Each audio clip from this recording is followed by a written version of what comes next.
കൃത്യം ഒരു മാസം മുൻപ് ജൂലൈ മാസത്തിലെ 1-ാം വാരത്തിലാണ് രാജ്യത്തെയും ലോകത്തെയും നടുക്കിയ ധർമ്മസ്ഥല വെളിപ്പെടുത്തൽ ഉണ്ടാകുന്നത്. തെളിവുകൾ തേടിയുള്ള യാത്രയിൽ നിർണായക തെളിവുകൾ ലഭിക്കാൻ 30 ദിവസത്തിലധികം വേണ്ടി വന്നു. 1-ലധികം മനുഷ്യ അസ്ഥികൂടങ്ങളുടെ ഭാഗങ്ങളാണ് ഇന്നത്തെ തിരച്ചിലിൽ കണ്ടെത്തിയത്. നേരത്തെ മാർക്ക് ചെയ്ത പോയിന്റിന് പുറമെ പുതിയ പോയിന്റിൽ നടത്തിയ പരിശോധനയിലാണ് നിർണായകമായ തെളിവുകൾ കണ്ടെത്തിയത്. കൊന്നു കുഴിച്ചുമൂടിയ നിരപരാധികളായ മനുഷ്യരുടെ മൃതദേഹത്തിന്റെ ഭാഗങ്ങളാണ് ഓരോന്നോരോന്നായി പുറത്തേക്ക് വരുന്നത്. സാക്ഷിയുടെ വെളിപ്പെടുത്തലിന് സാധൂകരണം നൽകുന്ന തെളിവുകളാണിത്. ഈ കൊലപാതകങ്ങൾക്ക് പിന്നിൽ, ഈ മൃതശരീരങ്ങൾക്ക് പിന്നിൽ, കണ്ടെത്തിയ തെളിവുകൾക്ക് പിന്നിൽ എത്ര ഉന്നതനായാലും മറുപടി പറഞ്ഞല്ലേ മതിയാകൂ.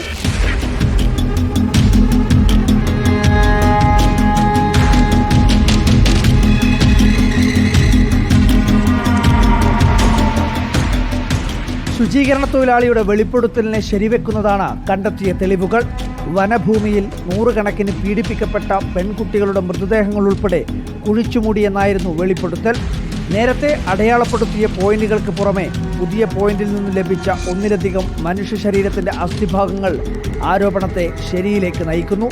തലയോട്ടിയുടെയും നട്ടെല്ലിന്റെയും ഭാഗങ്ങളാണ് കണ്ടെത്തിയത് എന്നാണ് വിവരം.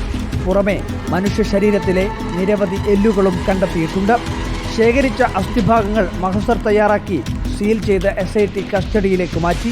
ബക്കറ്റുകളിലും PVC പൈപ്പുകളിലുമാക്കി സുരക്ഷിതമാക്കിയാണ് അസ്ഥികൾ മാറ്റിയത്. ശാസ്ത്രീയ പരിശോധനയ്ക്കായി ഈ അസ്ഥിഭാഗങ്ങൾ ബംഗളൂരുവിലെ ലാബിലേക്ക് അയക്കും.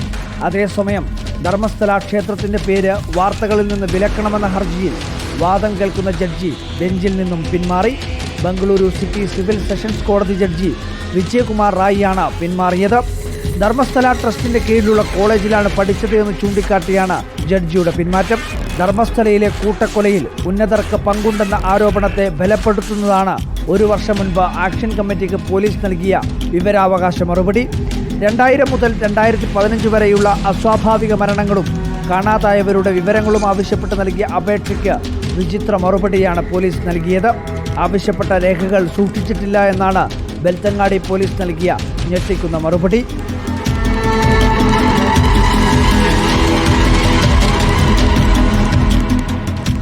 സംസ്ഥാന പാതയോട് ചേർന്ന നേരത്തെ അടയാളപ്പെടുത്തി വെച്ച പോയിന്റുകളിലല്ല ഇന്ന് പരിശോധന നടത്തിയത്. സാക്ഷി കാണിച്ചു നൽകിയ പുതിയ പോയിന്റിലായിരുന്നു ഇന്നത്തെ തിരച്ചിൽ. അതിലാണ് തെളിവുകൾ കണ്ടെത്തിയത്, അസ്ഥിയുടെ ഭാഗങ്ങൾ ലഭിച്ചത്. വരും ദിവസങ്ങളിൽ കൂടുതൽ പോയിന്റുകളിലേക്കും അന്വേഷണം നീളുമെന്നതിന്റെ സൂചന കൂടിയാണിത്. ധർമ്മസ്ഥലയിൽ നിന്നും വീഡിയോ ജേർണലിസ്റ്റ് രഞ്ജിത്ത് മന്നിപ്പാടിക്കൊപ്പം reporter Arjun Kalyan in reporter.